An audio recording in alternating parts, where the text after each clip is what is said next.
मेरा नाम नीरज है। आज भी मैं उसके सामने बैठा हुआ बहुत रो रहा था, उसे याद कर रहा था, कह रहा था कि प्लीज मेरी जिंदगी में दोबारा से शामिल हो जाओ। तुम मुझे छोड़कर क्यों चली गई?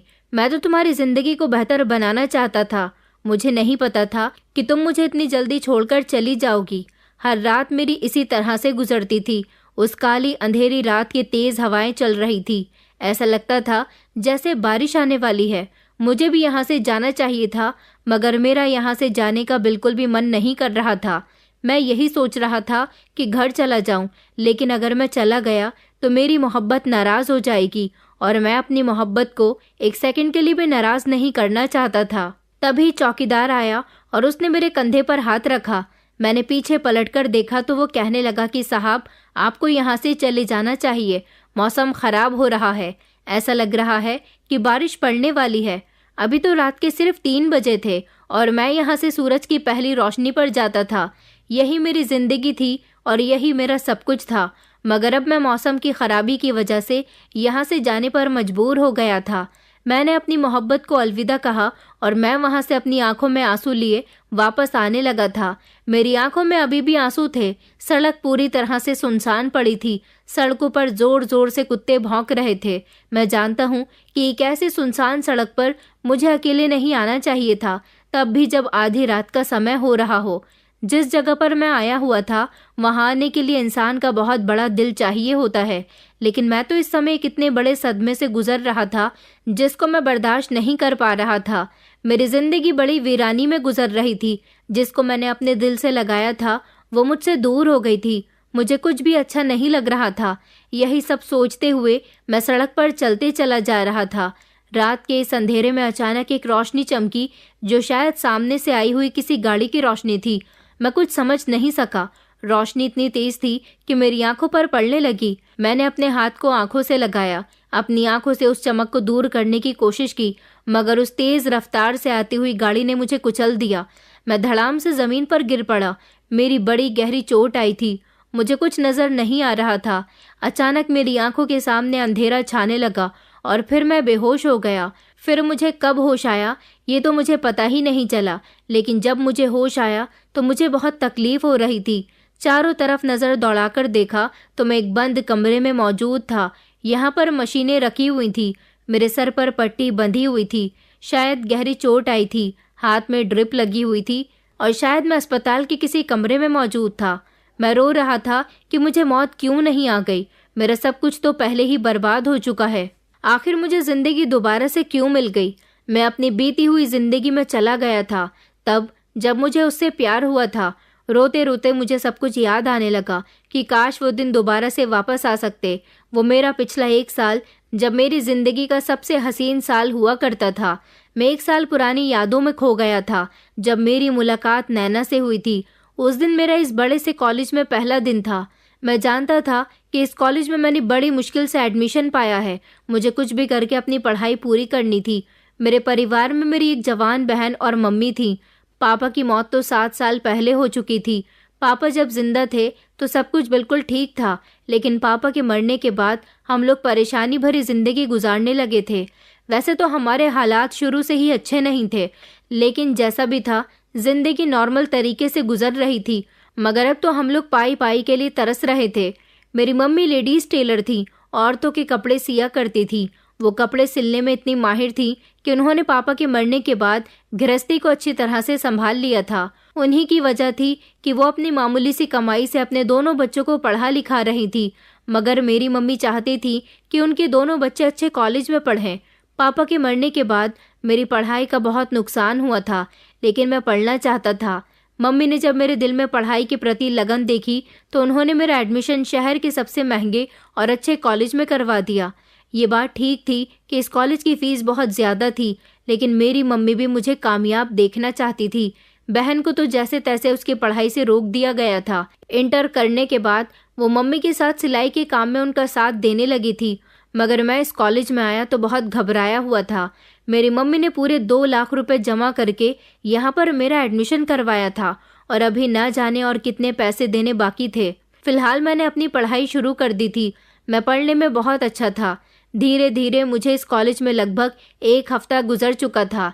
एक दिन मेरी टक्कर एक ऐसी लड़की से हुई जो बेहद खूबसूरत थी। उसको देखकर जैसे मैं कहीं खो सा गया था। ये कौन थी, ये खूबसूरत हसीना? ऐसा नहीं लगता था कि ये लड़की इसी धरती की है, ऐसा लगता था जैसे किसी परलोक से आई है। मैंने अपनी ज़िंदगी में इतनी खूबसूरत लड़की पहली बार देखी थी, और यही वो ऐसी लड़की थी जिसको मैंने आज पहली बार इतनी गौर से देखा था। मैं एक शरीफ लड़का था, मेरी नज़र लड़कियों पर नहीं रहती थी, और ना ही मैं ऐसा लड़का था जो ज़्यादातर अय्याशी में और बिगड़े हुए लड़कों के साथ अपनी ज़िंदगी गुजारता था। उससे मेरी टक्कर हुई तो मैंने उसे संभाल लिया था। उसने मुझे कुछ भी नहीं कहा और वो खामोशी से आगे बढ़ गई थी, बल्कि मैंने उसे सॉरी बोल दिया था। शायद उसे मेरा सॉरी बोलना पसंद आया था, हालांकि मेरी कोई गलती नहीं थी। मैं चाहता तो उसे सॉरी नहीं बोलता, क्योंकि टक्कर उसकी वजह से हुई थी। वो ही अपनी दोस्तों के साथ बातों में इतनी मगन थी कि उसने सामने की तरफ देखा ही नहीं। वो आगे चली गई और मैं उसे पीछे से देखता रहा। उसने तो मुझे पलटकर भी नहीं देखा। वो मेरे ही कॉलेज में पढ़ने वाली लड़की थी। मेरा उससे सामना कई बार हो चुका था, और तो और मेरी वो सीनियर थी। एक दिन मैं अपने कॉलेज से घर जा रहा था कि जब मैंने देखा कि वो लड़की बीच रास्ते में बड़ी परेशान खड़ी हुई है। मैंने अपनी स्कूटी रोकी और उससे कहा कि आपको कोई प्रॉब्लम है क्या? तो वो परेशान होते हुए कहने लगी कि मेरी गाड़ी खराब हो गई, ड्राइवर रास्ते में उसे ठीक करवा रहा है। कॉलेज की सारी लड़कियां जा चुकी हैं, मैं ड्राइवर के आने का ही इंतज़ार कर रही हूँ। बार बार ड्राइवर को फ़ोन कर रही हूँ और वो यही कहता है कि अभी गाड़ी ठीक हो रही है।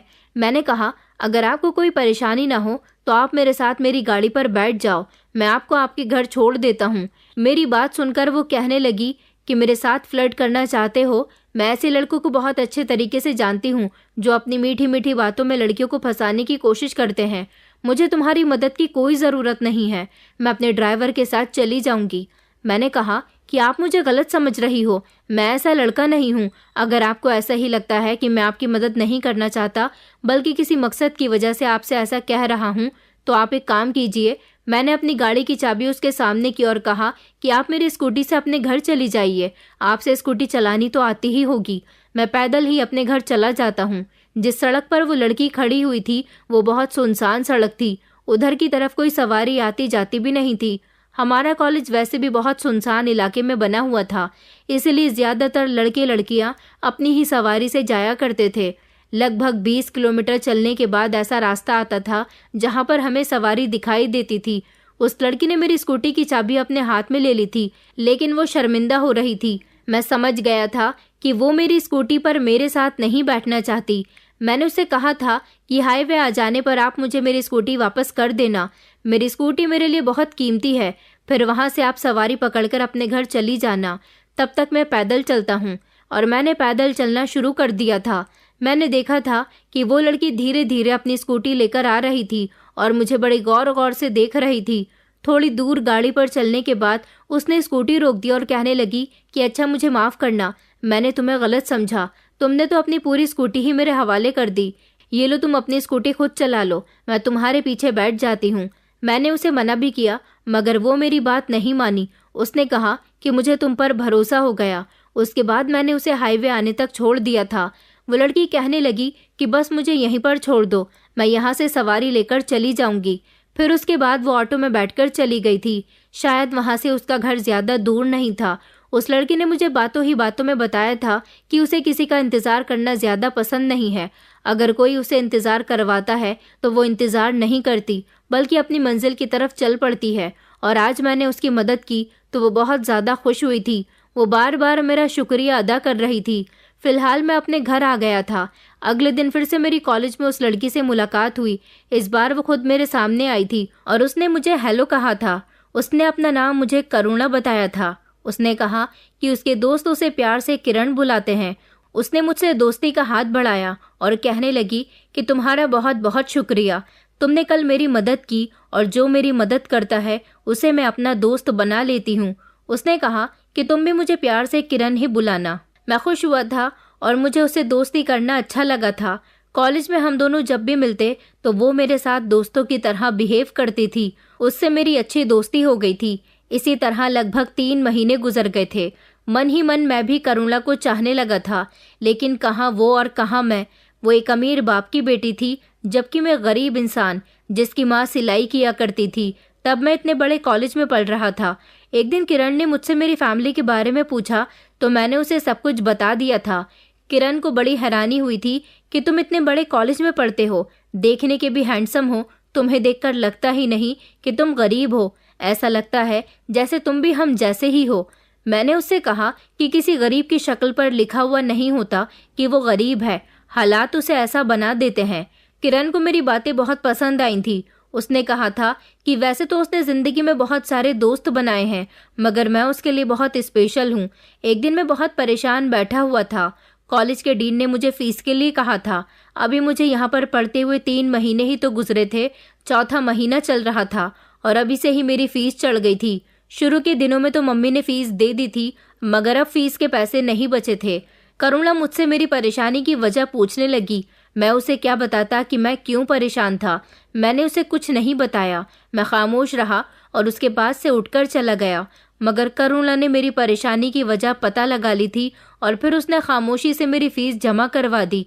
जब अगले दिन मैंने अपनी स्कूटी बेचने का फैसला किया और डीन से कहा कि मैं आपको कल पक्का फीस लाकर दे दूंगा, सिर्फ मुझे 1 दिन की मोहलत और दे दीजिए। डीन ने मुझे बताया कि तुम्हारी फीस तो जमा हो चुकी है। ये सब सुनकर मैं चौंक गया था। भला मेरी फीस किसने जमा कर दी? उन्होंने मुझे बताया कि तुम्हारी फीस कॉलेज की ही एक लड़की ने जमा कर दी है। मैंने जब उनसे उसका नाम पूछा तो उन्होंने मुझे बताया कि करुणा ने मेरी फीस जमा की है। मुझे ये सब कुछ बिल्कुल भी अच्छा नहीं लगा था। मैं करुणा के पास आया और मैंने उसे गुस्से से कहा कि तुमने मेरी फीस जमा क्यों की है? वैसे तो जैसे मुझे गुस्से में देखकर वो घबरा गई थी। कहने लगी कि तुम इतना गुस्सा क्यों कर रहे हो? एक दिन तुमने मेरी मदद की थी, मेरी खातिर तुम रास्ते पर पैदल चल रहे थे। अगर मैंने तुम्हारी मदद कर दी तो कोई बुरी बात नहीं, दोस्त ही तो दोस्त के काम आता है। न तुम अपनी फीस की वजह से परेशान थे और मैं तुम्हें परेशानी में नहीं देख सकती थी। मैंने कहा करुणा, मगर मैं बहुत शर्मिंदा हूँ, मैं नहीं चाहता कि तुम इस तरह मेरी मदद करो। करुणा कहने लगी कि तुम परेशान नहीं हो, मैं जानती हूँ कि एक दिन तुम्हारी भी तकदीर बदलेगी, तुम इस बात का बुरा मत मनाओ। मैंने तो तुम्हारी मदद का बदला तुम्हें दिया है। एक तरफ तो मैं बेफिक्र भी हो गया था कि मेरी फीस जमा हो गई है और दूसरी तरफ मैं बहुत शर्मिंदा भी हो रहा था। फिलहाल दिन इसी तरह से गुजरते गए। जब जब मैं परेशान हुआ, करुणा खामोशी से मेरी फीस जमा करवा दिया करती थी। हालांकि मैं सबसे बहुत शर्मिंदा होता था। मैं नहीं चाहता था कि वो मेरी पैसों से मदद किया करे, लेकिन करुणा बाजी नहीं आती थी। एक दिन उसने मुझे प्रपोज कर दिया और मैं ये सब सुनकर हैरान रह गया कि वो इतनी अमीर लड़की मुझ जैसे गरीब लड़के को कैसे पसंद कर सकती है। उसने कहा कि वो मुझसे प्यार करने लगी है। मेरा साथ उसे इतना पसंद आया कि वो मुझसे बेपनाह मोहब्बत करने लगी और अब वो मुझे नहीं छोड़ सकती। बदले में मुझे भी उससे मोहब्बत करनी होगी। मैंने करुणा से मना भी किया था कि तुम्हारी मेरी मोहब्बत कभी सफल नहीं हो सकती। वो कहने लगी कि मुझे तुम्हारे साथ खुशी मिलती है। इस तरह हम दोनों की मोहब्बत धीरे धीरे आगे बढ़ने लगी थी। मुझे डर लगता था कि कहाँ मैं और कहाँ करुणा। वो इस बात को समझती क्यों नहीं है। फिलहाल वक्त इसी तरह से गुजरता जा रहा था। मैं बहुत खुश रहता था। ऐसा करुणा की वजह से था, क्योंकि करुणा जैसी लड़की की मोहब्बत पाकर मैं उसका दीवाना हो गया था। मैं इतना खुश रहने लगा था कि मुझे देखकर मेरी मम्मी और बहन भी बहुत खुश होती थी, क्योंकि बहुत समय के बाद मुझे खुशी महसूस हुई थी। अब तो जिंदगी में जितनी भी परेशानियां आती थी वो मैं आसानी से काट लेता था। करुणा के साथ ने मुझे बहुत हिम्मत वाला बना दिया था। कॉलेज में भी हम लोग ज्यादातर साथ रहते थे। कॉलेज के बाद भी हम दोनों एक दूसरे के साथ पार्क में एंजॉय करने के लिए जाते थे और हम दोनों की एक दूसरे से फोन पर भी बात होती थी। करुणा एक दिन मेरे घर भी गई थी। मैंने उसकी मुलाकात अपनी माँ और बहन से करवाई थी। करुणा के महंगे कपड़े और उसकी बड़ी सी गाड़ी देखकर मेरी मम्मी ने मुझसे कहा था कि बेटा, ये लड़की तुम्हारी दोस्त है या फिर कोई और बात है। मैंने मम्मी से कहा था कि अभी इस बारे में बात नहीं करते। मेरी माँ और बहन ने करुणा का हमारे घर में बहुत अच्छे से स्वागत किया था। वो मेरे घर आकर बहुत खुश हुई थी। यहाँ तक कि उसने मजाक में मेरा घर देखकर मेरी माँ और बहन के सामने ये भी कह दिया था कि अच्छा, ये है वो खूबसूरत महल जिसमें मैं तुम्हारे साथ रहूंगी। ये सुनकर मेरी माँ और बहन को पक्का यकीन हो गया था कि करुणा और मेरे बीच दोस्ती से भी बढ़कर कुछ है। थोड़ी देर वक्त गुजारकर वो मेरे घर से चली गई थी, मगर उसका कहना था कि उसे मेरे घर आकर बहुत अच्छा लगा। उसके जाने के बाद मम्मी ने मुझे यही समझाया था कि तुम ऐसी लड़की से मोहब्बत करते हो जिसकी शादी तुम्हारे साथ होना पॉसिबल नहीं है।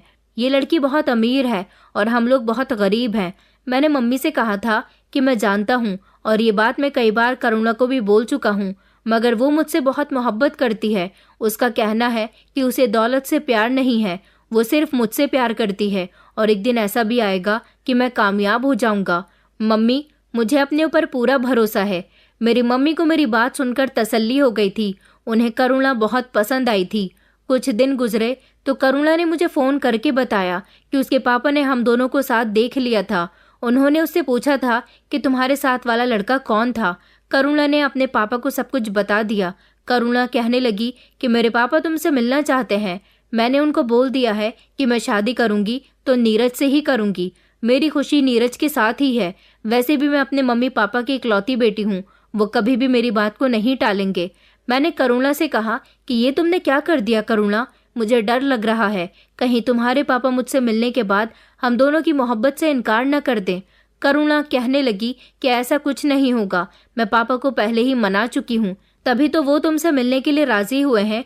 वो तुमसे मिलकर हम दोनों के रिश्ते की बात करना चाहते हैं, तुम्हारे घर आना चाहते हैं रिश्ता लेकर।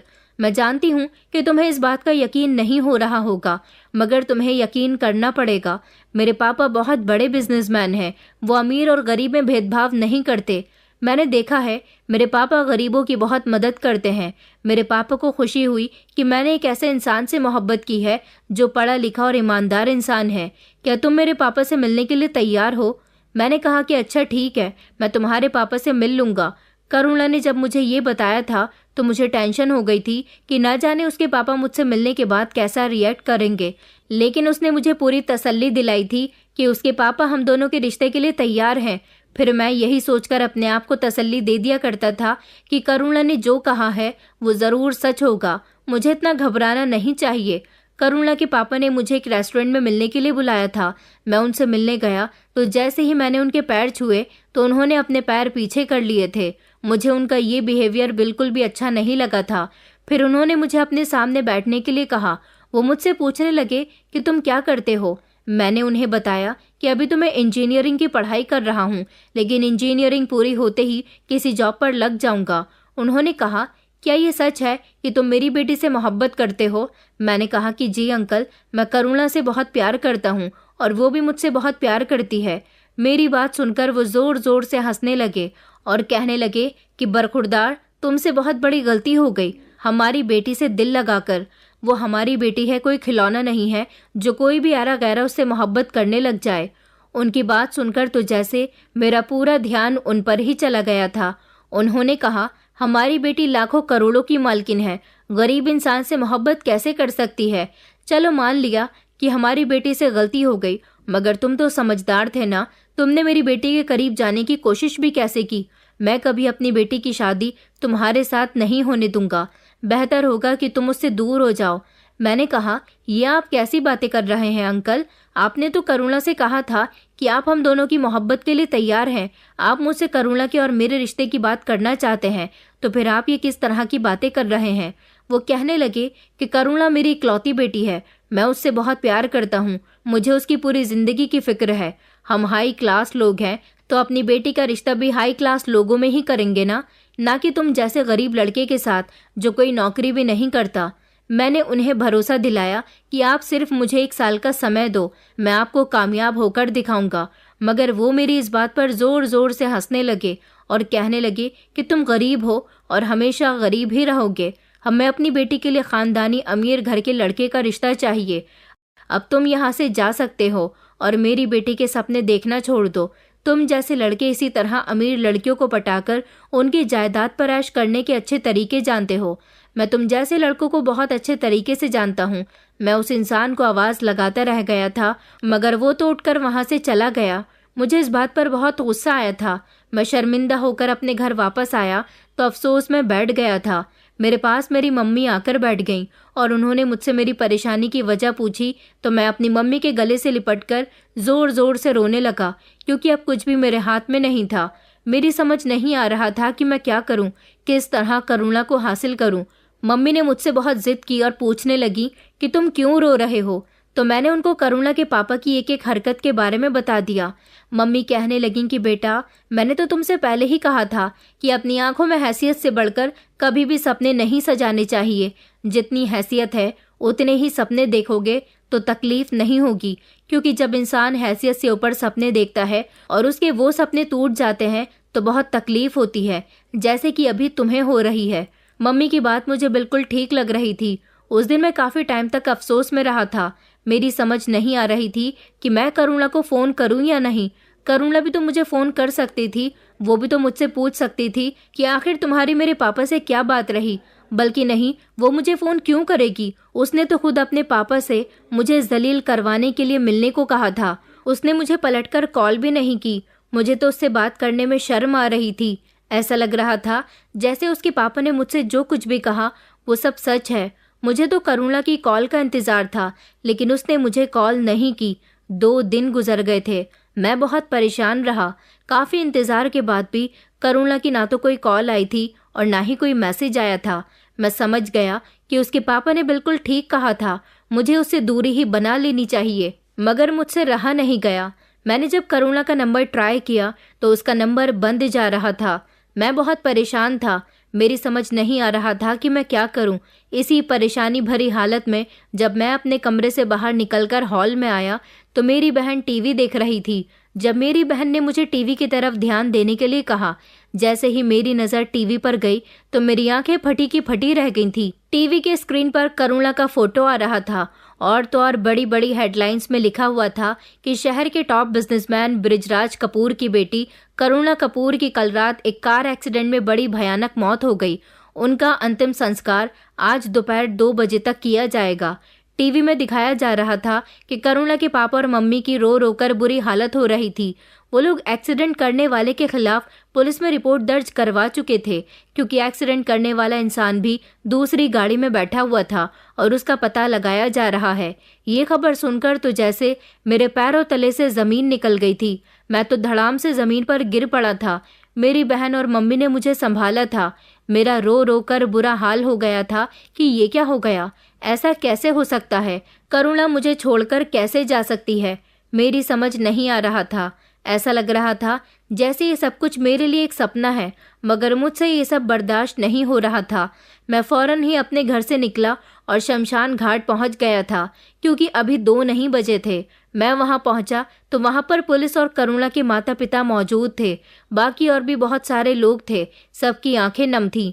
करुणा के पापा ने जब मुझे देखा तो वो धीमे धीमे कदमों से चलते हुए मेरे पास आए और कहने लगे कि बेटा देखो, मेरी बेटी इतनी जल्दी इस दुनिया को छोड़कर चली गई। मुझे नहीं पता था कि उसकी जिंदगी इतनी कम है। मैं बहुत शर्मिंदा हूँ। अगर उसकी जिंदगी ज्यादा होती तो शायद मैं तुम्हारी शादी उसके साथ करवा देता, मगर मुझे माफ कर देना। मैंने तुम्हें उस दिन जो कुछ भी कहा, मैंने उनके हाथ पकड़ लिए क्योंकि वो मेरे आगे हाथ जोड़ रहे थे। मैंने उनसे कहा कि आपको शर्मिंदा होने की जरूरत नहीं है। ये कहकर मैं फूट फूट कर रोने लगा था। मुझे तो अपनी आंखों पर विश्वास ही नहीं हो रहा था। ऐसा लग रहा था जैसे करुणा जिंदा है और कहीं से मेरे पास आ जाएगी। मेरी हालत बहुत ज्यादा खराब हो गई थी। मेरी आंखों के सामने करुणा की बॉडी का अंतिम संस्कार किया गया था। मैं आखिरी बार उसे देखना चाहता था, मगर भीड़ बहुत ज्यादा होने की वजह से मैं आगे नहीं जा सका और पुलिस वालों ने कहा था कि एक्सीडेंट होने की वजह से बॉडी का चेहरा बुरी तरह से कुचल गया है, इसलिए उसका चेहरा कोई नहीं देख सकता। जिस समय शमशान घाट के अंदर करुणा की लाश को जलाया जा रहा था, उस समय मेरे दिल में एक अजीब सी आग लगी हुई थी। मैं जमीन पर बैठकर जोर जोर से रो रहा था और करुणा को बहुत याद कर रहा था। मैं उससे बहुत मोहब्बत करता था। मुझे नहीं पता था कि इतनी जल्दी वो मुझे छोड़कर चली जाएगी। उसने मेरा बहुत साथ दिया था। मुझे उसकी एक एक वफा हमेशा याद रहेगी। काश उसकी मौत ना होती, उसके बजाय मैं इस दुनिया से चला जाता। मैं उसके बिना इस दुनिया में कैसे रहूंगा। मेरा मन कर रहा था कि मैं अपनी जान ले लूं, मगर मुझे जिंदा रहना था, मेरी बहन और मेरी माँ के लिए। अगर मैं उन दोनों को छोड़कर चला जाता तो ना जाने उन दोनों का क्या होता। जब आपकी जिंदगी से आपका सबसे प्यारा चला जाता है तो आपका भी मन करता है कि आप भी उसी के पास चले जाएं। मैंने अपने दिल को बड़ी मुश्किल से समझाया था। मैं आखिरी समय करुणा से ना तो बात कर सका और ना ही मिल सका। मुझे इस बात का बेहद अफसोस रहा। उसकी यादें मेरे दिल में आज भी जिंदा हैं, बस उसी दिन से मैं हर रात शमशान घाट में उस जगह जाकर बैठने लगा जिस जगह करुणा की चिता जलाई गई थी। वहां बैठकर मैं उसकी यादों से बातें करता था। मेरा दिल नहीं मानता था, रात को नींद नहीं आती थी, इसलिए मैं रात को घर से निकलकर सारी रात शमशान घाट में बिताया करता था। जिस दिन से करुणा की मौत हुई थी उस दिन से एक भी रात ऐसी नहीं थी जिसे मैंने सुकून से सोकर अपने कमरे में गुजारा हो। मेरी हर रात करुणा की यादों में और उसके साथ बातों में गुजर जाती थी। मैं उससे अकेला ही बातें किया करता था। मुझे ऐसा लगता था जैसे वो शमशान घाट में उसी जगह पर मौजूद मेरी सारी बातों को सुन रही है। उस रात भी मैं शमशान घाट से निकल रहा था जब मेरा कार से एक्सीडेंट हो गया और मैं अस्पताल में मौजूद था। ये सारी बातें सोचकर मेरी आंखों में आंसू आ गए थे। मैं जितना रोता उतना मेरे लिए कम था। करुणा की मौत को 2 महीने हो गए थे। मुझसे उसकी मौत का सदमा बर्दाश्त नहीं हो रहा था। मेरी सेहत भी कमज़ोर हो गई थी। मेरी माँ और बहन हमेशा मुझसे कहती थी कि उसका ख्याल मैं अपने दिल से निकाल दूं। वो पहले भी तुम्हारी नहीं थी और अब तो वो दुनिया से भी चली गई। अब मैं उन्हें क्या बताता कि मेरी जिंदगी किन हालातों से गुजर रही थी। मेरे दिल में उसके अलावा कोई भी नहीं था। अभी मैं अस्पताल के बिस्तर पर लेटा इन सारी यादों में खोया हुआ था जब अचानक कमरे के अंदर एक आदमी आया। इस आदमी को मैं नहीं जानता था। शायद यही आदमी मुझे अस्पताल लेकर आया है। ये मेरे पास बैठ गया। इसने पहले मेरे हालचाल पूछे। मैंने इसे जवाब दिया कि मैं जिंदा हूँ, जो कि मुझे नहीं होना चाहिए था। मैं तो ना जाने कब से अपने मरने की दुआ मांग रहा था, मगर इतना सब कुछ हो जाने के बाद भी मैं जिंदा बच गया। मेरी बात सुनकर उसे हैरानी हुई और वो कहने लगा कि तुम ऐसी बातें क्यों कर रहे हो? ऐसा लगता है कि वक्त के सताए हुए हो। मैंने कहा कि आप सही कह रहे हो। मैं वक्त का सताया हुआ ही तो हूँ जो जीते जी मर चुका है, मगर आपके सामने बैठा है। मैं सिर्फ एक जिंदा लाश हूँ जो लोगों को दिखाई देती है, मगर मेरे अंदर कुछ भी नहीं है। उसने कहा, तुम देखने में तो पढ़े लिखे शरीफ घर के लगते हो। मुझे माफ करना, कल रात मेरी ही गाड़ी से तुम्हारा एक्सीडेंट हुआ था, मगर तुम उस रास्ते पर क्या कर रहे थे? वहां तो शमशान घाट के अलावा कुछ भी नहीं है। मैंने कहा, उस शमशान घाट में मेरा सब कुछ है। मेरी बात सुनकर वो कहने लगा कि क्या मतलब? फिर मैंने उन्हें अपनी पूरी कहानी बताई कि करुणा मेरी जिंदगी में मेरे लिए क्या अहमियत रखती थी और आज भी मैं उससे बहुत प्यार करता हूँ। तभी तो उसकी याद आने पर हर रात शमशान घाट में गुजारता हूँ। मेरी बात सुनकर उन्हें बड़ी हैरानी हुई थी। उन्होंने कहा कि तुम जैसा इंसान मैंने आज तक कहीं नहीं देखा, जो किसी लड़की के लिए इतना दीवाना है कि उसके मरने पर भी उसको नहीं भुला पा रहा। उन्होंने मुझसे पूछा, तुम क्या काम करते हो? मैंने कहा, फिलहाल तो कोई काम नहीं करता। काफी समय से नौकरी तलाश कर रहा हूँ, मगर मेरी किस्मत ही खराब है। नौकरी भी कहीं नहीं मिलती। उन्होंने कहा, अगर मैं तुम्हें कहीं काम दूं तो क्या तुम काम करोगे? मैंने कहा कि हाँ, कर लूंगा। वो कहने लगे कि मैं विद्या इंडस्ट्रीज का मालिक हूँ। मेरा बिजनेस दूर दूर तक फैला हुआ है, मगर मैं तुम्हें अपनी कंपनी में नौकरी नहीं दूंगा, बल्कि तुम्हें मेरा एक काम करना होगा। मैंने कहा कि कंपनी में नौकरी नहीं दोगे तो फिर काम कहाँ करवाओगे? तो वो कहने लगे कि दरअसल मुझे तुम जैसे ही खुददार, ईमानदार और समझदार इंसान की तलाश है। तुम ही तो हो जो मेरा काम कर सकते हो। फिर उन्होंने मुझे अपनी बेटी के बारे में बताया। वो कहने लगे कि मेरी एक ही बेटी है। मेरी पत्नी तो इस दुनिया में रही नहीं, मगर मेरी बेटी मेरे लिए सब कुछ है। ये बात 10 साल पुरानी है। जब मेरी बेटी की उम्र 12 साल थी, उस समय मेरी पत्नी भी जिंदा थी। हमारी पूरी फैमिली हिल स्टेशन घूमने के लिए गई हुई थी। दरअसल मेरी बेटी अपने भाई से बहुत प्यार करती थी। मेरे बेटे का नाम रोनित था। उन दोनों भाई बहन में सिर्फ 1 साल का ही फर्क था, इसलिए वो दोनों एक दूसरे के भाई बहन होने के साथ साथ बहुत अच्छे दोस्त भी थे। जब हम लोग घूमने के लिए गए तो हम पहाड़ी वाली जगह पर खड़े होकर फोटोज क्लिक कर रहे थे। उधर हमारे दोनों बच्चे भाग भाग कर खेल रहे थे। मेरी बेटी अपने भाई के साथ मौजूद थी। उसी समय मेरे बेटे का अचानक पहाड़ी के किनारे से पैर फिसल गया और वो लुढ़कता हुआ पहाड़ी से नीचे गिर गया। ये सब मेरी बेटी ने अपनी आंखों से देखा था। उस समय वो जोर से अपने भाई को आवाज देने के लिए चली आई और बहुत रोई थी। मेरा बेटा हम लोगों को नहीं मिल सका। इतनी ऊंचाई से गिरने के बाद उसकी तो लाश के ना जाने कितने टुकड़े हो गए होंगे। ये सदमा मेरी बेटी के दिल पर लग गया था। बस उसी दिन के बाद से वो खामोश होकर रह गई। कभी कभी उसे दौरे पड़ जाते हैं, मगर उसके चेहरे पर कभी मुस्कुराहट नहीं आती। वो एक जिंदा लाश की तरह बैठी रहती है। उसने अपने सबसे प्यारे भाई की मौत के गम को दिल से लगा लिया है। जिसको वो अपने दिल से आज तक नहीं निकाल पाई।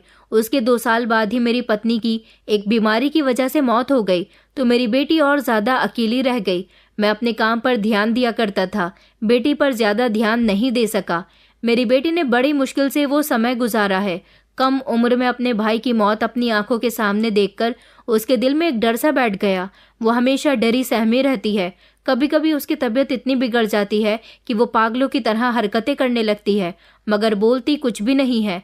ऐसा नहीं है कि उसकी आवाज़ नहीं है, उसकी आवाज़ है, मगर वो सिर्फ तभी बात करती है जब उसे अपने भाई की याद आती है। भाई की तस्वीर उठाकर वो उससे बातें करती रहती है, उसे बुलाती है, उसके सामने रोती है।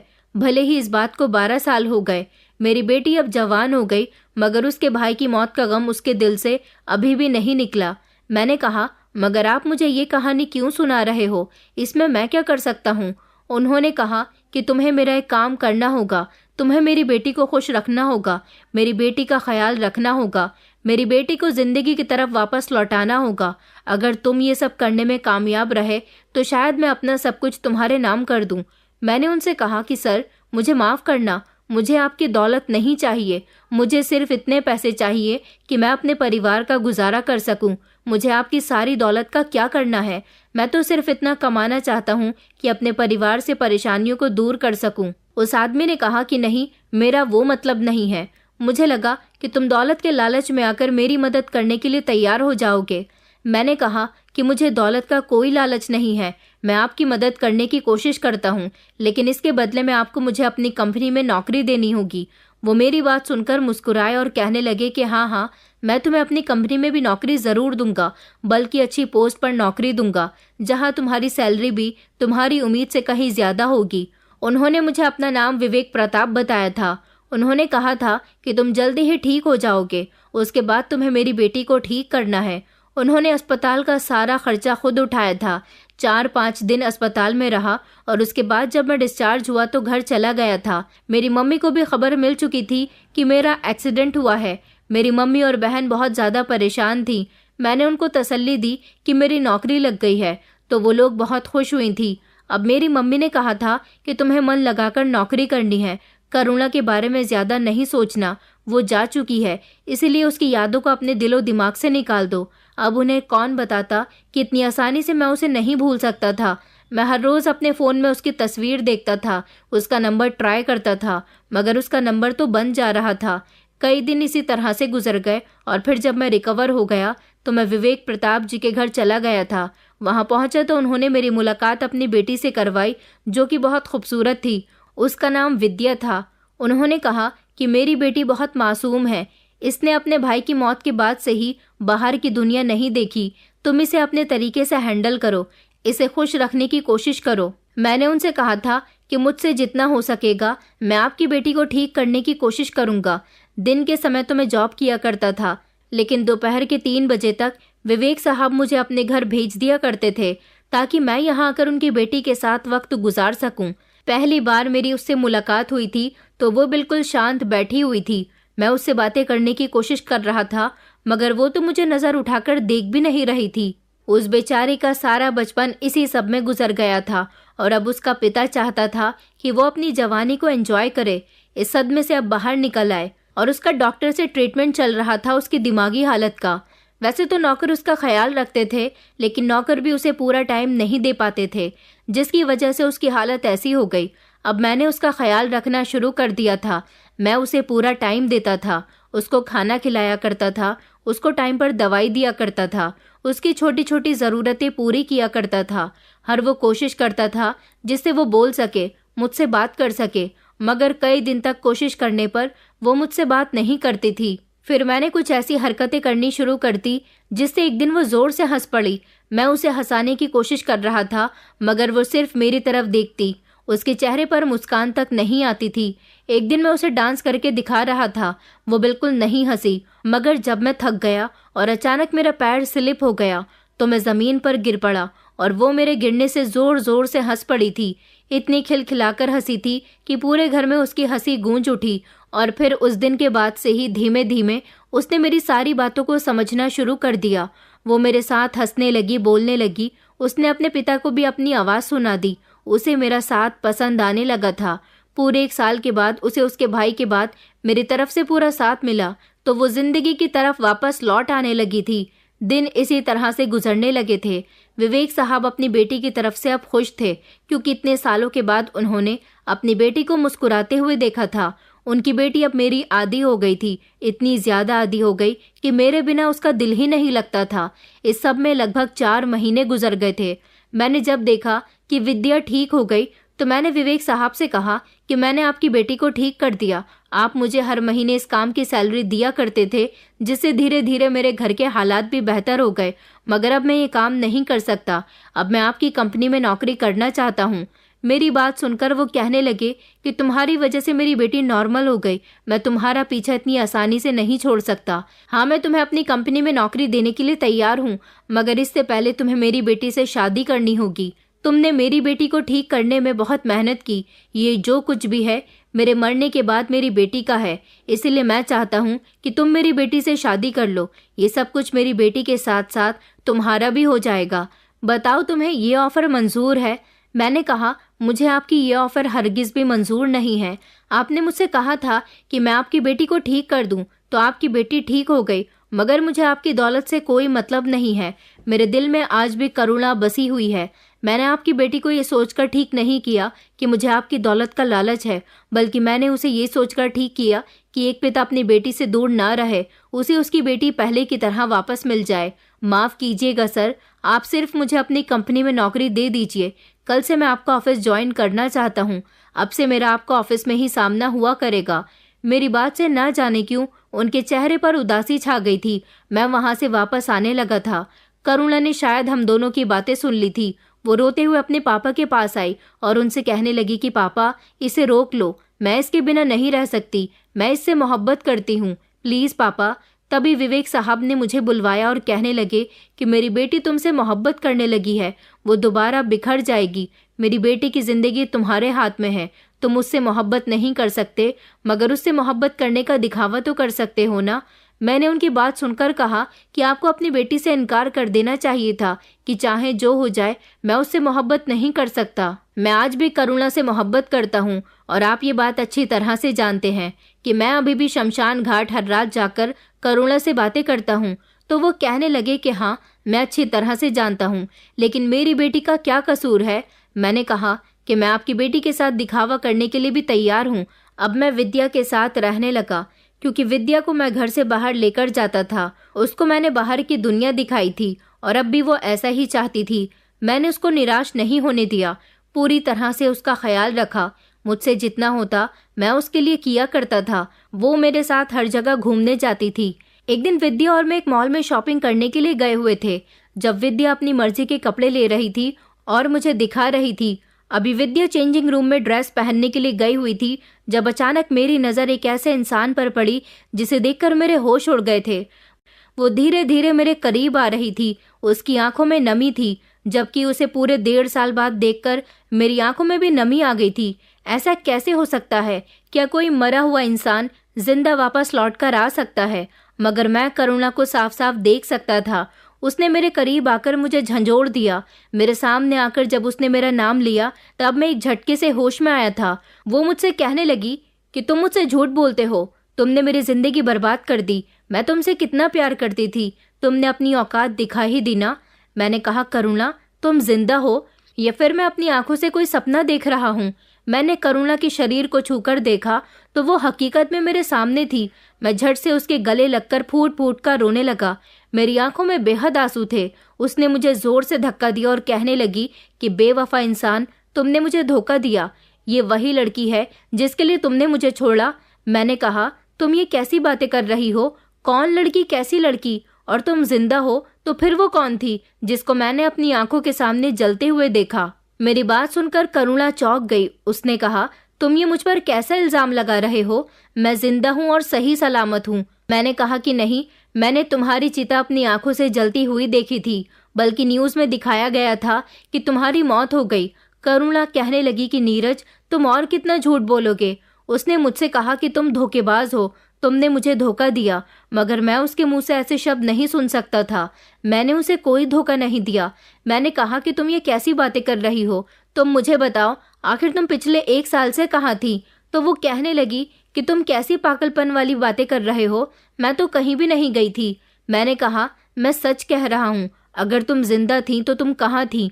वो सब क्या था जो मैंने अपनी आंखों से देखा था? तुम्हारा तो कार से इतना खतरनाक एक्सीडेंट हुआ था कि तुम्हारी मौके पर ही मौत हो गई थी, और मैं हर रात शमशान घाट में जाकर तुम्हारी यादों के सहारे पूरी रात गुजार देता हूँ, वहाँ अकेले ही बातें करता हूँ। मेरी बात सुनकर वो कहने लगी कि झूठ बोलना तो कोई तुमसे सीखे। मेरे पापा जब तुमसे मिलने के लिए गए थे तो तुमने उनसे कहा था कि तुम मुझ जैसी अमीरजादी लड़की के पैसों पर सिर्फ ऐश करना चाहते थे, शादी करने का तुम्हारा कोई इरादा नहीं था। तुमने मेरे पापा की इंसल्ट कर दी थी और अब तुम मुझे अपनी झूठी कहानी सुना रहे हो। मैंने उसे चौंक कर देखा और कहा कि झूठी कहानी तो तुम सुना रही हो, मैंने तुमसे कोई झूठ नहीं बोला, और जितनी भी बात तुम मुझे बता रही हो वो सब झूठ है। मैंने तुम्हारे पापा से ऐसा कुछ भी नहीं कहा, बल्कि मैंने तो उनसे कहा था कि मैं तुमसे शादी करना चाहता हूँ।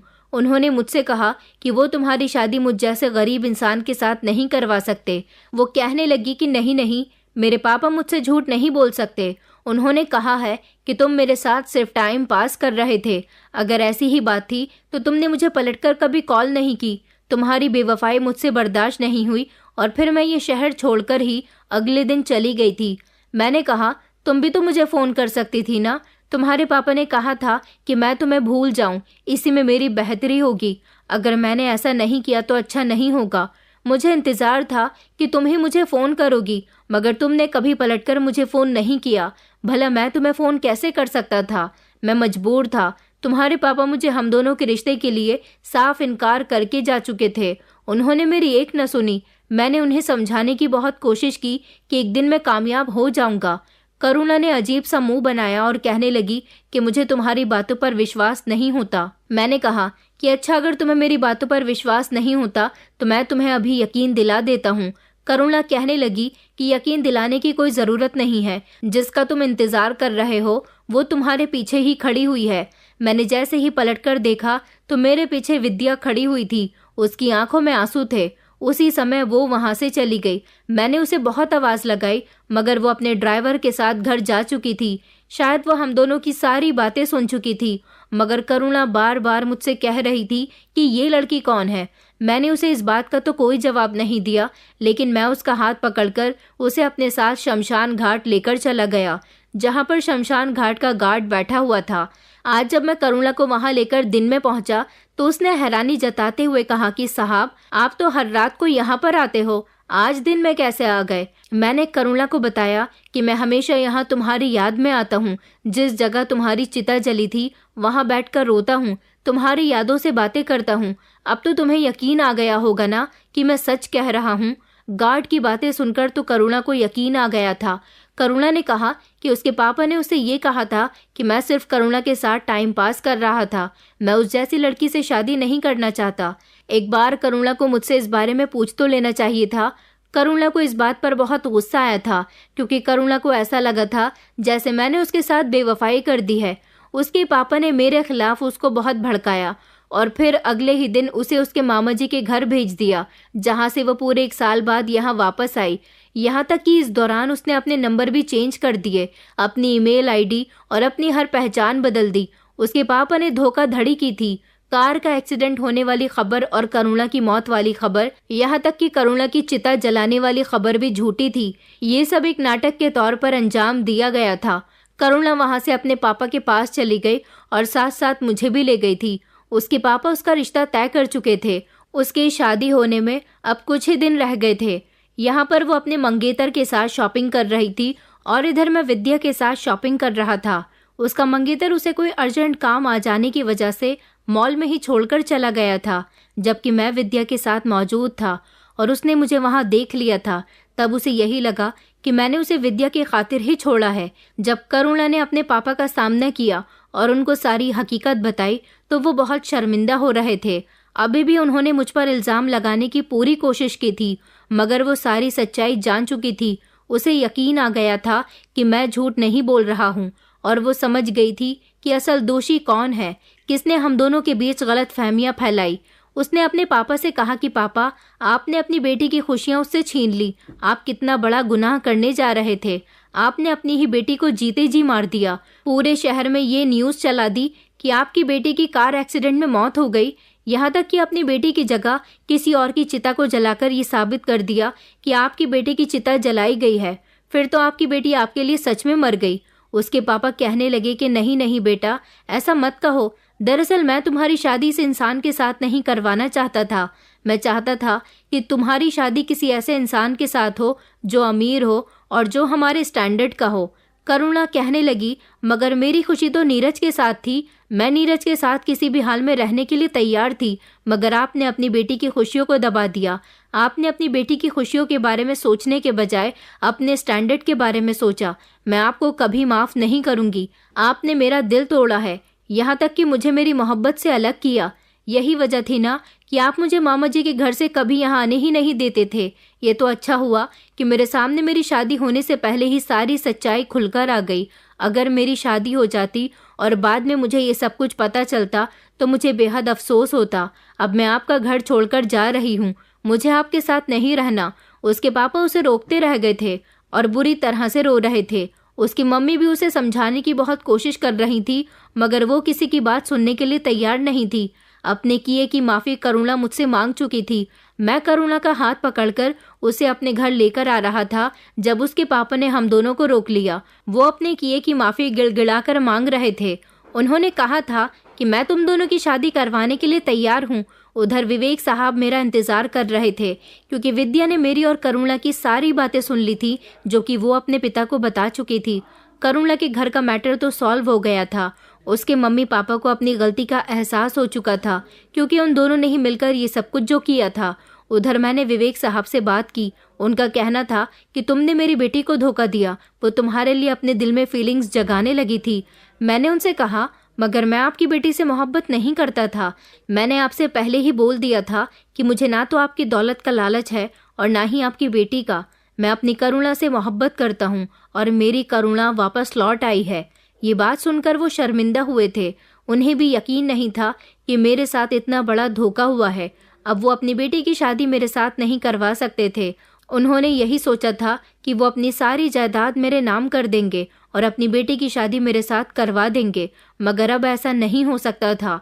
मेरी और करुणा की शादी उसके पापा ने खुशी खुशी करवा दी थी, क्योंकि वो अपनी बेटी का पहले ही काफ़ी दिल दुखा चुके थे, अब और नहीं दुखा सकते थे।